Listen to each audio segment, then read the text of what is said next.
episode of Let's Talk Rugby according to us. Masinokole ngombhoxo ngemivo yethu. I am Vasilinga, and before we kick off today, I just want to say thank you so much to each and every one of you that have really followed us and commented in our YouTube channel and on TikTok. Really, it's been nice and engaging, and we're looking forward to having a good relationship going forward with you towards the future. We had our debut show last week, which was really exciting. You know, as I said, the feedback has been phenomenal. I've already spoken about the energy. The energy has been excellent from our people that have hit the subscribe button. If you have not yet hit that subscribe button, please do so as soon as possible. And please share our page with all rugby following fans across the country. We love your comments. We read them, you know. And today we've got a full program for you. Don't forget the Rugby 101. Actually, today we've got your questions that we're going to be addressing in terms of your understanding in rugby. We've received some technical questions which we'll try and answer, you know. If we don't answer them perfectly, please feel free to comment and add what you think the answers should be, you know. So we've got the Springbok alignment camp that we've had recently, you know. So that we'll talk about that as well. URC, we've had last week we've had Springbok SEVENS, BOKE. So we've got a good packed show for you coming up today. But you know, as you can see, we are at Grand Piano Studios, and we've got Grand Piano Sia joining us today, you know, so it's going to be interesting. Oh, yeah. Sia, Oh, yeah. Thanks, Chiliman, and you know, last week you introduced something that is your Rugby 101. Absolutely. Yeah. Then during the week after Monday, I was looking on the questions that people are interested on, and I try to take them so that I can give you those questions so that you can answer them for us. Yeah, the first one is difference between a penalty and a scrum. I think that question came from a friend of mine, Lundi Gapa. He asked this question. Okay. He gets confused every time when there is a referee blows the whistle. He doesn't know when is it a penalty or when is it a scrum. You will notice that you will see a referee sometimes will have the arm up, straight up. Yes. And sometimes the arm will be a little bit lower. Yeah. When the arm is straight up, it means that it's a penalty to the side the referee is pointing towards. So they have a choice either to kick for the goals or kick to touch, depending on where they are. If the arm is lower, it means it's a scrum. And the put-in also belongs to the same team that the ref is pointing at. So the ref gives those two decisions. Now, why does the ref gives a penalty and why does the ref gives a scrum? So I'll say the penalty is a much more of a serious offense. Sometimes it's intent to disrupt the game, you know.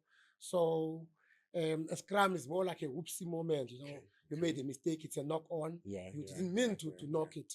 So then it becomes a scrum. The ref just wants a restart legally, you know, to restart the game. So if it's a penalty, like I said, it's a high tackle. Somebody really breaks serious rules like it's an offside, things like that, you know, they become a penalty. So the arm goes a little bit up, and the team that is being given the penalty has a choice to kick for goals or kick for touch and gain some territorial advantage. Does that answer the question? Yeah, but I have some few people that I watch rugby with them. Sure. They will always ask, why is a penalty everywhere, anywhere here? Because in soccer we know penalties.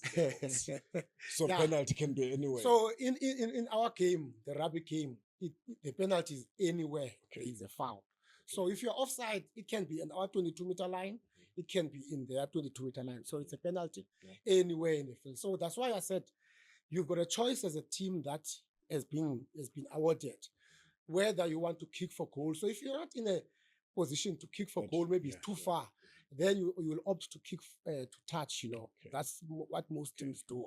They kick for touch and then they gain territorial advantage. What is touch? And kick for touch is kick to the sideline, because now, if it was your penalty, when the throw-in comes, it's your throw-in. if it was a penalty. If it was not a penalty, then that's another question that probably would have come as to you kick the ball, I kick the ball, but I get the throw in because it was a penalty. So we really want to give the advantage to the team that's been awarded the penalty. Okay.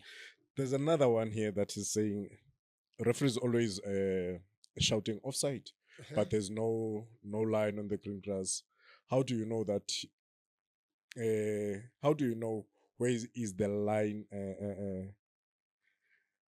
How do you know where is the line for your offside? Because there's no lines like soccer. You know when it's offside in soccer. So in rugby, when you play the ball, you try by all means to be behind your teammate who's got the ball.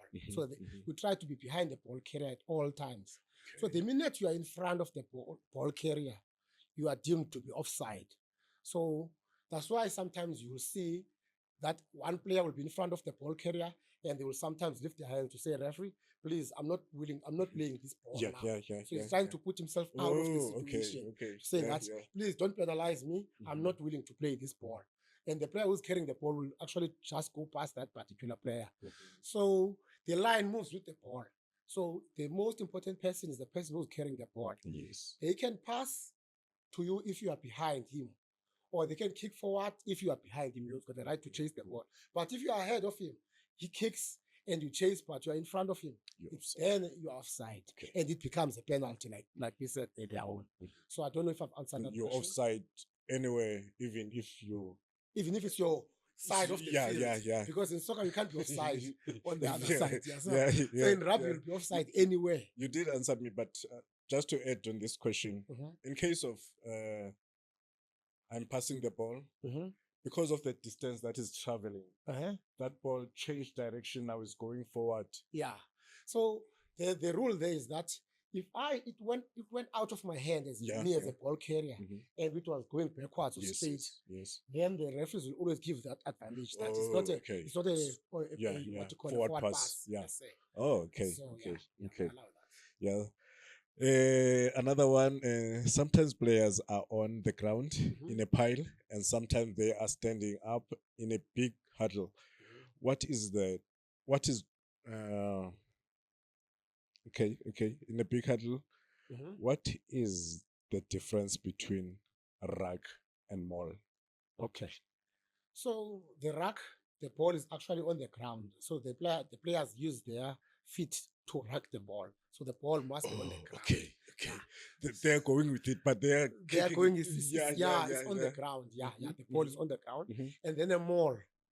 You think about the shopping mall, but it's different spelling. The ball is off the ground, so it's held by a player.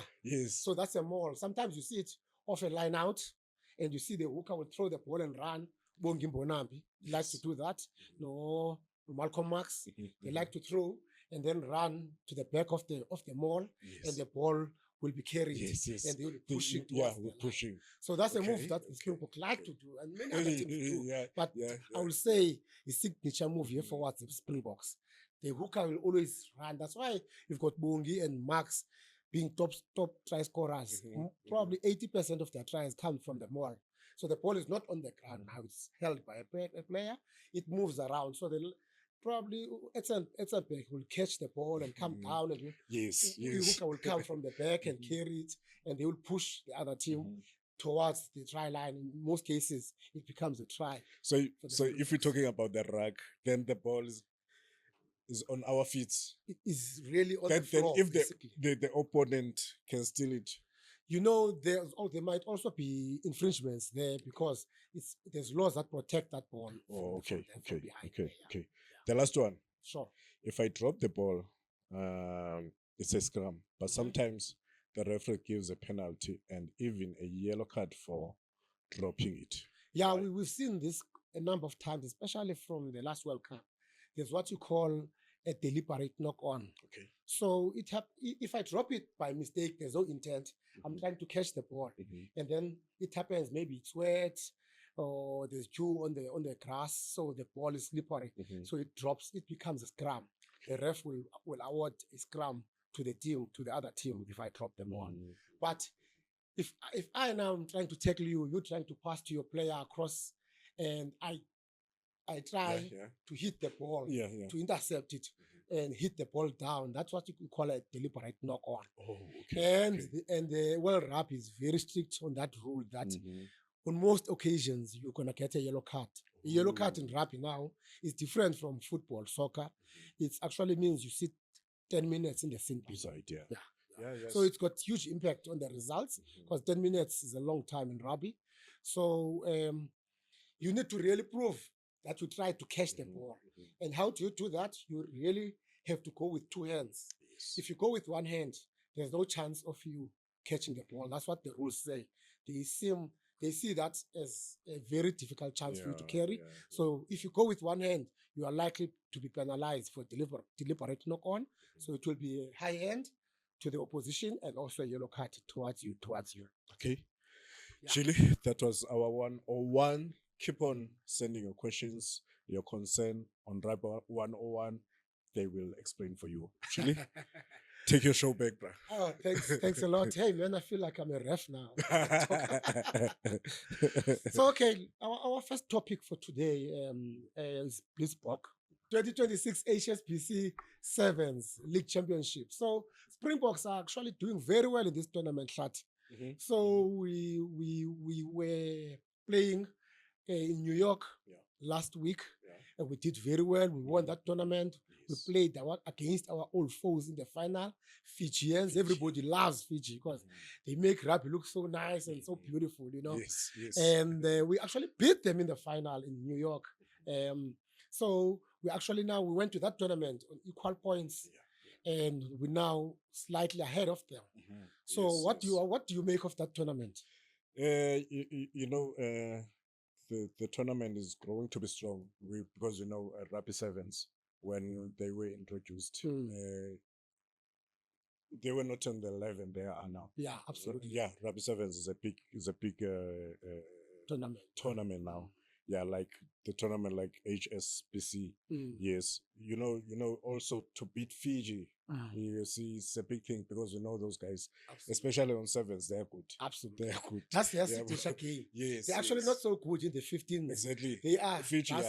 They are Olympic champions as well.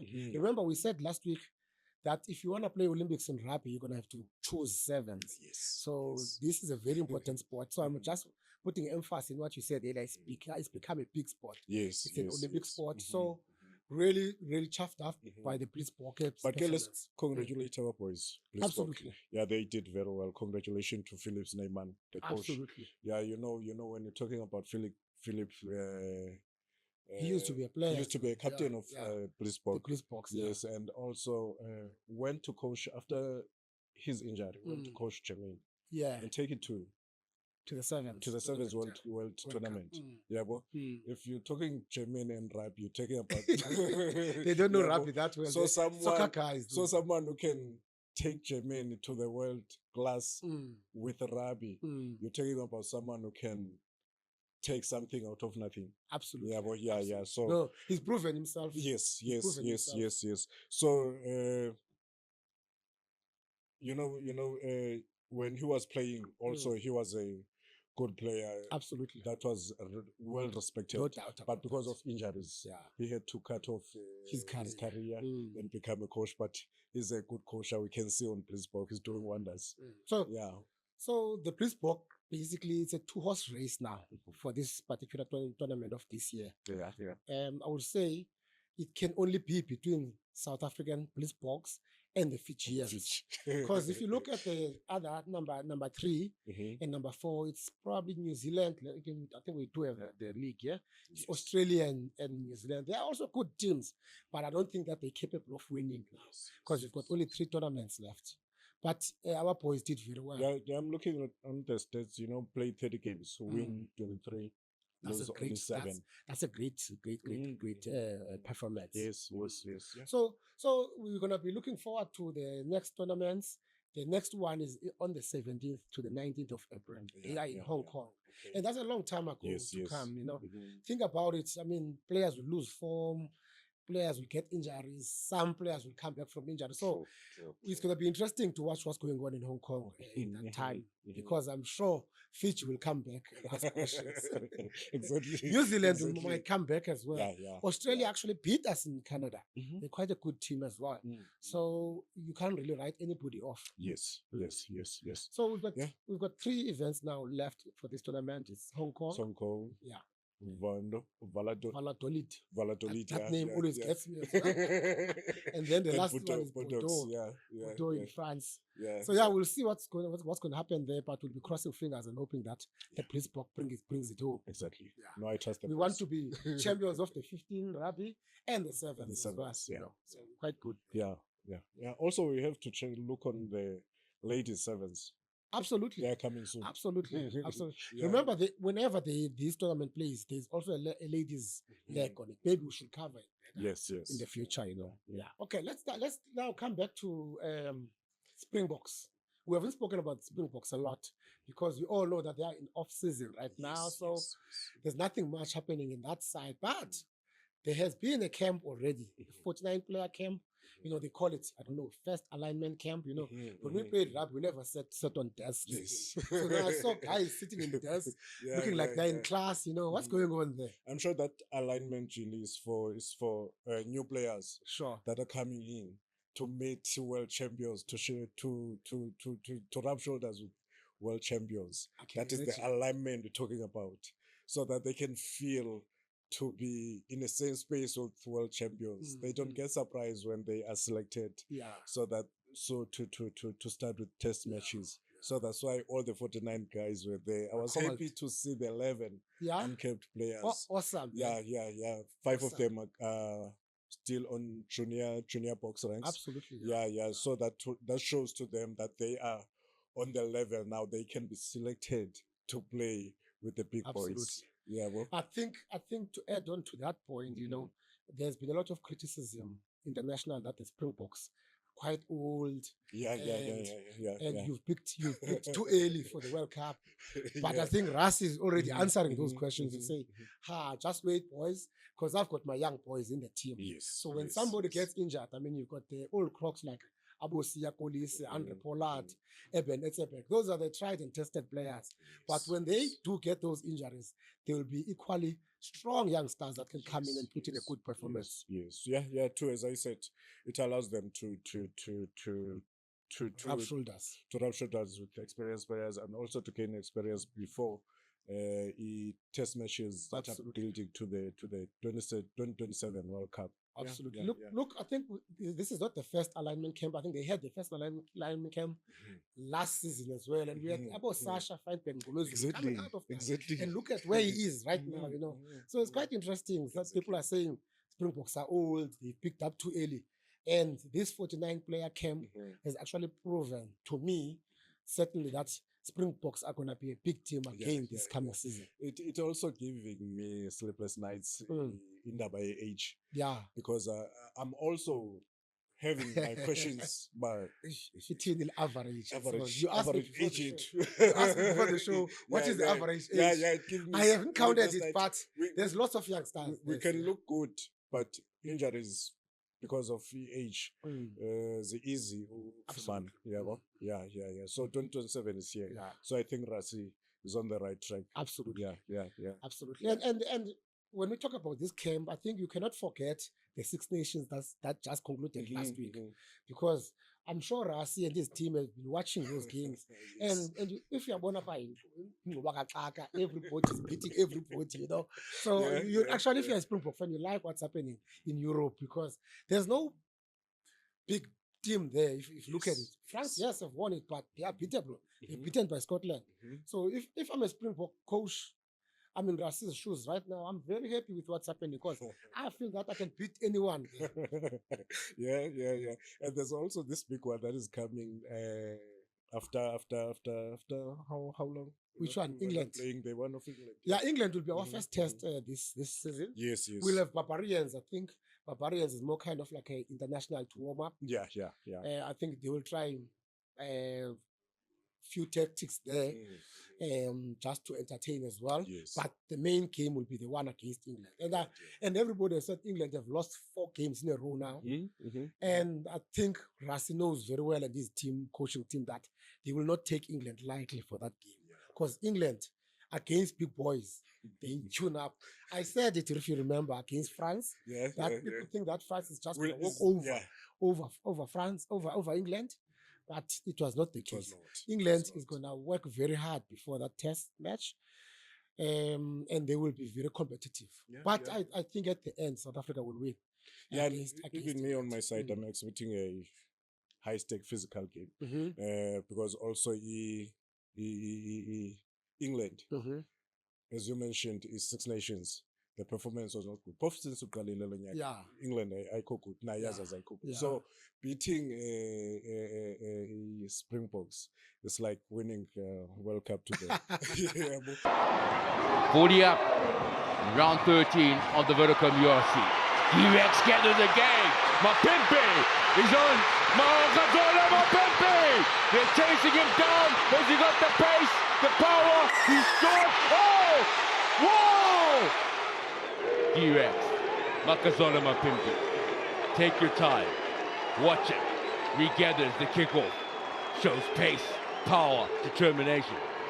This run is for many South Africans all around the country.